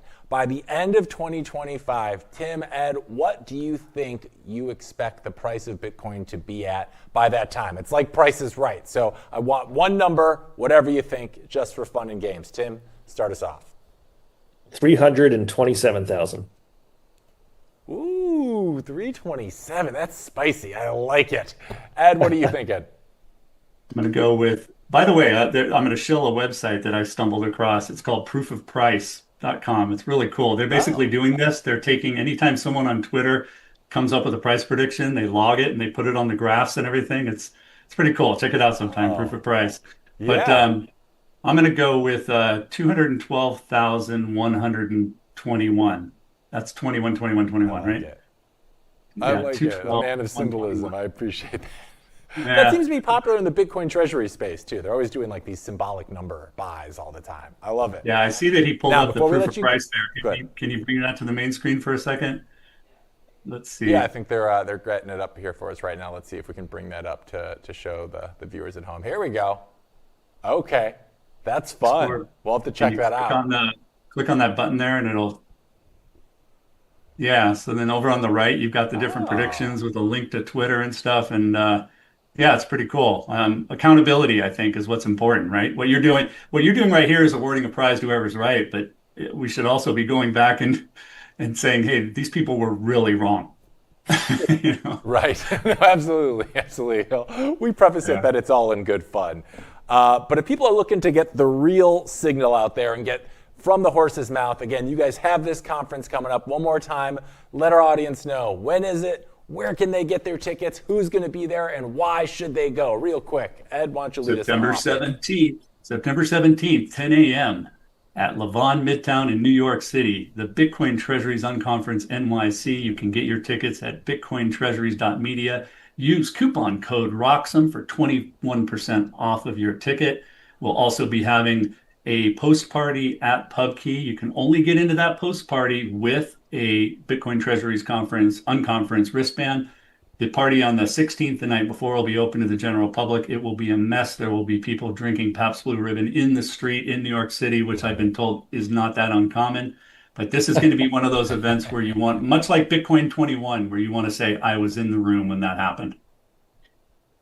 Amazing. And I Next know you guys are Wednesday. also active on this. Go ahead, please. Yeah. Oh, no, it's it's not the 17th. It's next Wednesday.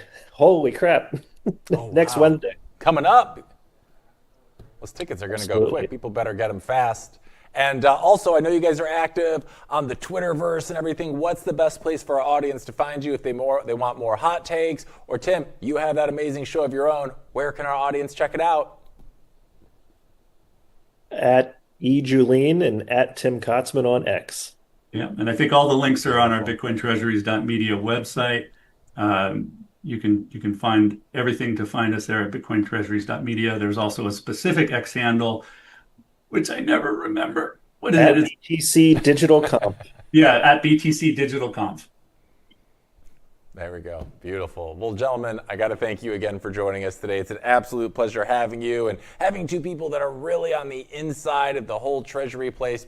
It's been great learning and hearing about your experiences. And we can't wait to hear about the conference. So please keep us abreast on what happens there. And we'll have to have you back sometime because I want to give one of you that Patagonia.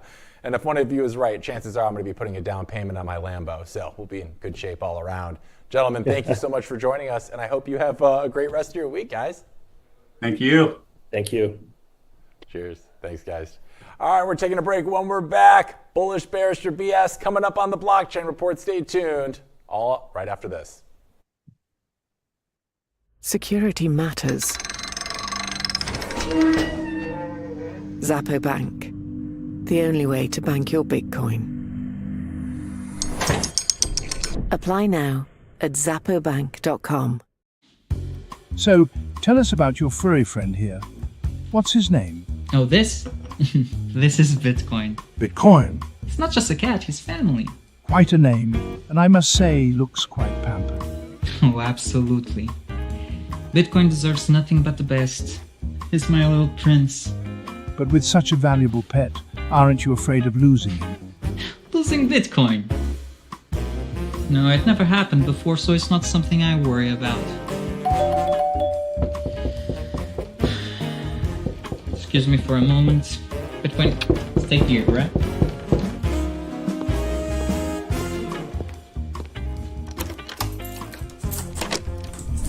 Bitcoin, no!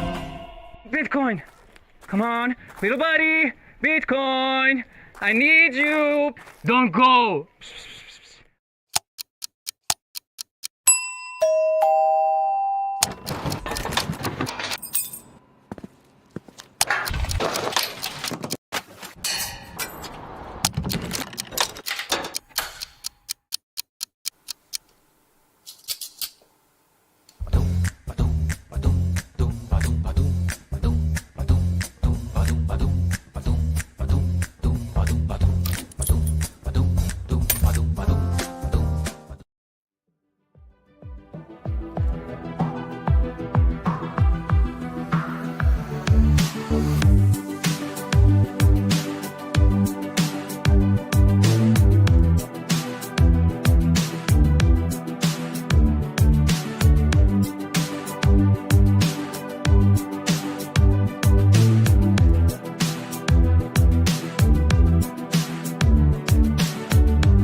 right, we're back with more Bull Run. We got a couple of stories to go over before we wrap it up. This next one, of course, is about Bloomberg's Mike McGlone. He says Bitcoin could crash to 10K from 112,000 today all the way back down to 5 digits. Why does he think this, though? Well, because Bitcoin is too stretched against gold and equities, he says. He even dropped a chart showing Bitcoin gold in the S&P 500 to make his point. Right now, 1 Bitcoin buys 35 ounces of gold. McGlone says that ratio could fall to 25 as commodities rotate downward. Or in other words, prepare your portfolio for the world's most expensive bungee jump. Meanwhile, billionaire Tim Draper is doubling down on his moonshot prediction. He says Bitcoin will hit 250K before the end of this year. According to Draper, the big driver is institutional FOMO. Banks, boardrooms, and Fortune 500 companies that mocked Bitcoin just 2 years ago are now scrambling to buy and figure out custody. Draper's quote, "It's becoming irresponsible not to own Bitcoin." So on one hand, you have Bloomberg warning of $10,000 Bitcoin. On the other hand, you have Tim Draper promising a $250,000 coin by Christmas. That's a $240,000 gap in predictions, and only Bitcoin could inspire that level of disagreement. The irony, both forecasts prove the same thing, which is Bitcoin is now so central to global finance that nobody can ignore it. You either think it's a bubble waiting to pop, or the most important asset of the century. There is no middle ground anymore. And whether you're betting on the crash or the moonshot, Bitcoin's gravitational pull keeps on getting stronger. And a Bitcoin whale just rolled over in bed for the first time since 2012 and moved over $52 million worth of BTC. Yes, this address has been dead and quiet for nearly 13 years, collecting dust while Bitcoin went from nerd money to 6 figures. Blockchain data shows the wallet holding 479 Bitcoin finally decided to stretch its fins. And by stretch, I mean it moved more than 80 Bitcoin, worth about $9 million, to fresh addresses. Not all of it, of course, because nothing says I've been asleep for 13 years like moving a chunk and leaving the rest like forgotten pocket change. This awakening is part of a bigger whale migration that we've seen lately. On August 29th, another whale dumped 2,000 BTC, worth around $216 million, onto Hyperliquid's exchange and cashed it into Ethereum, the crypto equivalent of selling beachfront property for timeshares. Earlier in the month, a whale split 670 BTC, about $75 million worth, into 4 wallets just to open leveraged ETH longs. Because apparently, being a Bitcoin whale isn't exciting enough without pretending to be a degen on margin. Then another whale moved over 3,000 Bitcoin after a decade of silence, proving even the most patient hodlers eventually get bored. And in July, a mysterious whale moved 80,000 BTC after 14 years. And that's not a splash, that's a Bitcoin tsunami. Institutional heavyweight Galaxy Digital even admitted they executed that one, calling it one of the largest rotational Bitcoin transactions in history. Now, before you assume these whales are eccentric billionaires sipping cocktails on a yacht, remember, whales aren't always individuals. Many are companies that mined Bitcoin back when GPUs were the cutting-edge tech. So what happens when these whales wake up? Well, markets start panicking about sale pressure.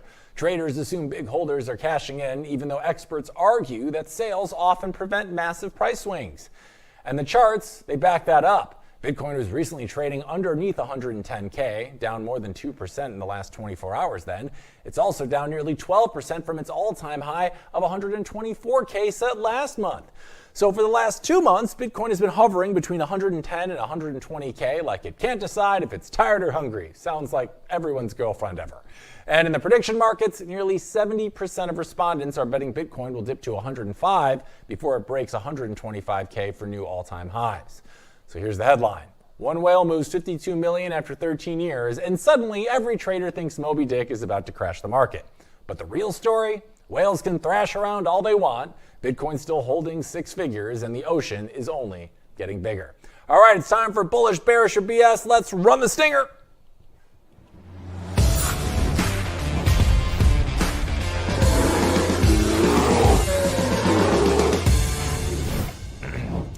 All right, it's time for bullish, bearish, or BS. This is the part of the show where we recap today's top stories and see how things are looking for Bitcoin.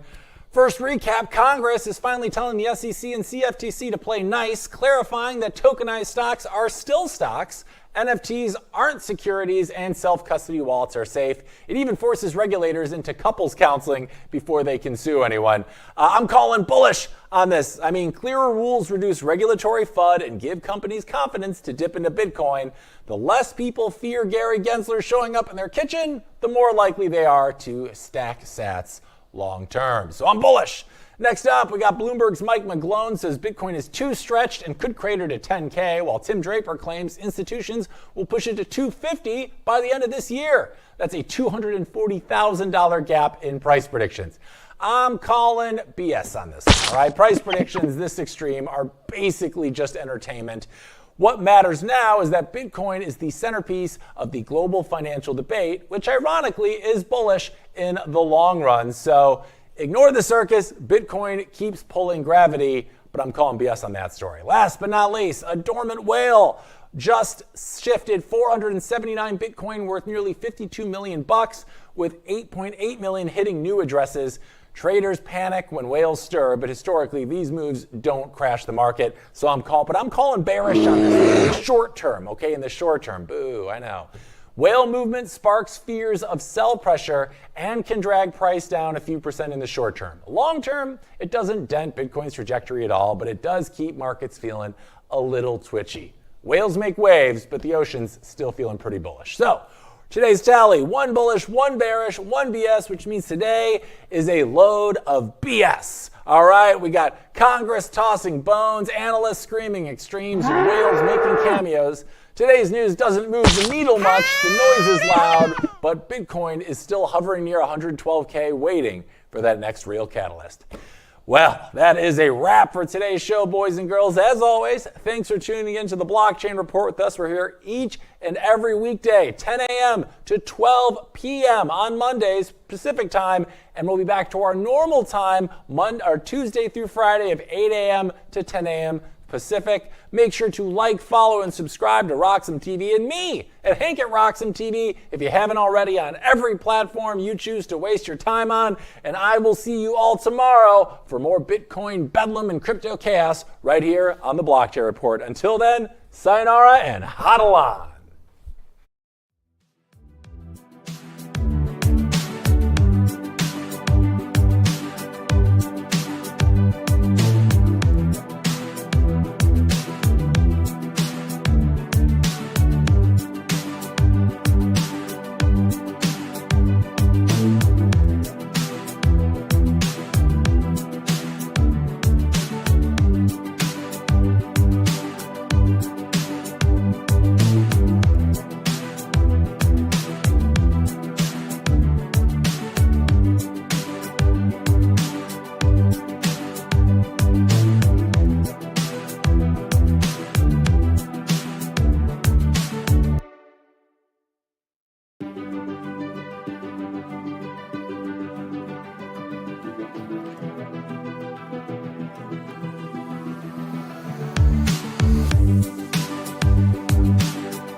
Security matters. Zappo Bank, the only way to bank your Bitcoin. Apply now at zappobank.com. So, tell us about your furry friend here. What's his name? Oh, this? This is Bitcoin. Bitcoin. It's not just a cat, he's family. Quite a name, and I must say, looks quite pampered. Oh, absolutely. Bitcoin deserves nothing but the best. He's my little prince. But with such a valuable pet, aren't you afraid of losing him? Losing Bitcoin? No, it never happened before, so it's not something I worry about. Excuse me for a moment. Bitcoin, stay here, right?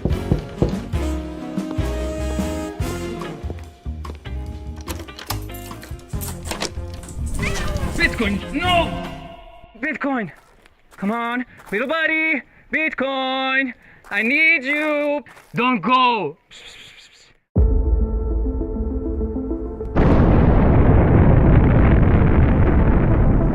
In a world far away. Nah, just kidding. This story begins in this world. It all started in 1460 in Antwerp, when the first commodities exchange was created, but the real transformation came in 1602, when the Amsterdam Stock Exchange was founded. Considered the oldest in the world, it was the first to trade financial assets. Over the years, Britain expanded its colonial and maritime influence, and the British pound sterling overtook the Dutch guilder in the market. Thus, the London Stock Exchange became the financial centre of the world. The 20th century came, and the world got into some trouble. But shortly after World War II, the Bretton Woods Agreement established the dollar as the world's primary reserve currency, and the centre of the planet moved to Wall Street. Today, we're travelling at the speed of light towards a new age, an era shaped by the consolidation of Bitcoin as the currency that will define the future of the markets. We present Roxom, a new Bitcoin-denominated market that allows trading all sorts of securities, commodities, derivatives, options, and anything you can imagine. Roxom, rock-solid markets.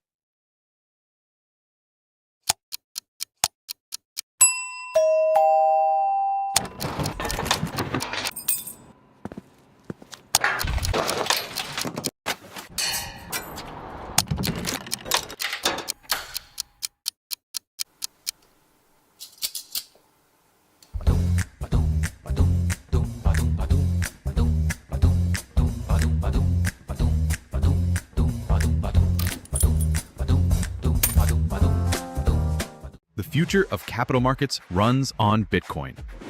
Introducing Roxom, the first ever exchange where Bitcoiners can trade treasury stocks entirely in BTC. Get exposure to top Bitcoin holding companies like MicroStrategy and Metaplanet, priced in Bitcoin from the start. No fiat, no middlemen. This is what financial freedom looks like. Early access now live at roxom.com/treasuries. Built by Bitcoiners for Bitcoiners.